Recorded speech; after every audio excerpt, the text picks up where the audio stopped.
Սյունիքը Հայաստանի զարգացման դարպասներն են դառնալու հետագա զարգացման համար։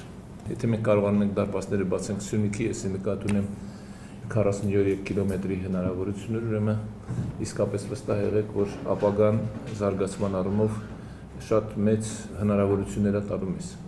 Սա Հայաստանի Հանրապետության նախագահն է, Վահագն Խաչատուրյանը։ Կհիշեք, ամիսներ առաջ մեծ ոգևորությամբ շնորհակալություն էր հայտնում Ադրբեջանի նախագահ Ալիևին։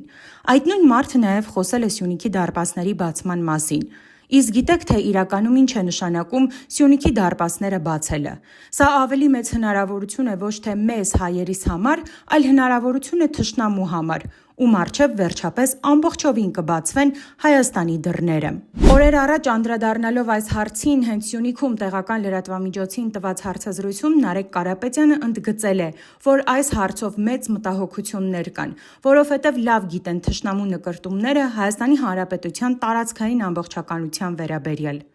Ինչ է սա նշանակում։ Ձեր ասած բախտորոշիչ պահի կարևորությունը դառնում է, որ մենք այն դարպասները, որ մեր նախնիները դժվար աշխատանքի արդյունքում փակել են, դուք հասկանում եք ինչի մասին են, այսօր փորձում են բացել եւ խնդիրը տեղափոխել սահմանային խնդրից ներհայաստանյան։ Մենք վտանգ ենք տեսնում,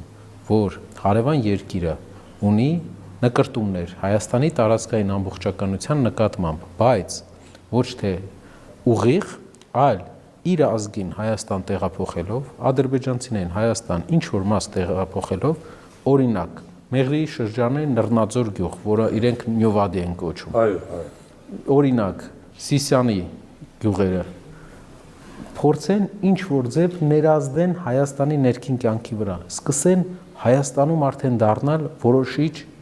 Հայաստանի քաղաքացու եւ հայի հետ զուգահեռ։ Ինչպես նշել է Նարեկ Կարապետյանը, ուժեղ Հայաստան կուսակցության պայքարը հենց դրա համար է, որ չբացվեն Սյունիքի դարպասները։ Այս պայքարը նրա համար է, որ մենք չբացենք Սյունիքի դարպասը։ Սամվել Կարապետյանը մի քանի անգամ դա ասել է։ Երբ դու չես բացում դարպասը, հետո չես առերեսվում ավելի մեծ խնդիրներին 20-30 տարի հետո։ Այսօր ես հանրահավաքի ժամանակ հիշեցի Մելիք Շահնազարին, ով որ Շուշիում ուղակի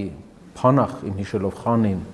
հող տալով բերեց նրան, որ թուրքական տարը սկսեց ներազդել ներարցախյան գործերին։ Նույնն էլ այստեղ ունեն իրենք նկրտում։ Երրորդ սերունդը Ալիևների ունենալու է նկրտում մեր հայրենիքի մասերի հանդեպ, եթե մենք բացենք այդ դարպասը։ Մեր ասած ինչ է, իհարկե Հայաստանը պատրաստ է առևտուր անել, Հայաստանը պատրաստ է տնտեսություն զարգացնել, բայց Հայաստանը պատրաստ չէ միակողմանի բոլոր խնդիրները, բոլոր պահանջները, ինչ մեր առջև դրվում են, ընդունել, քանի որ ինչքան մենք ընդունեցինք միակողմանի պահանջները, այդքան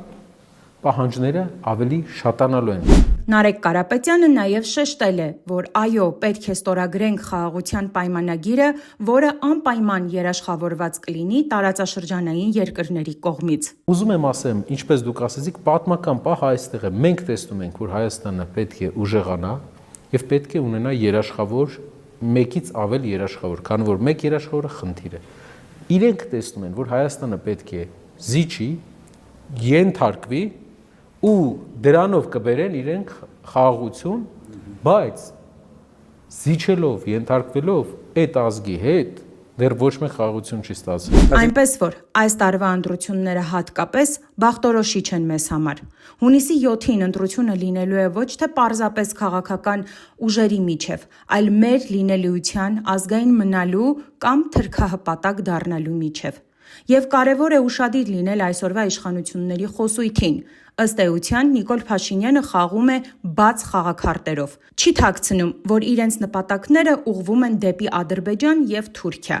Այսինքն գնդակը ընտրության իրավունք ունեցող ցանկացած հայ մարդու դաշտում է։ Կամ ընտրում ենք մեզ, մեր երեխաներին եւ նրանց համար հայկական միջավայր ու արժանապատիվ խաղաղություն, կամ մենք մեր ձեռքերով բացում ենք Հայաստանի դռները ու այստեղ ապրելու հնարավորությունը նվիրում թշնամուն։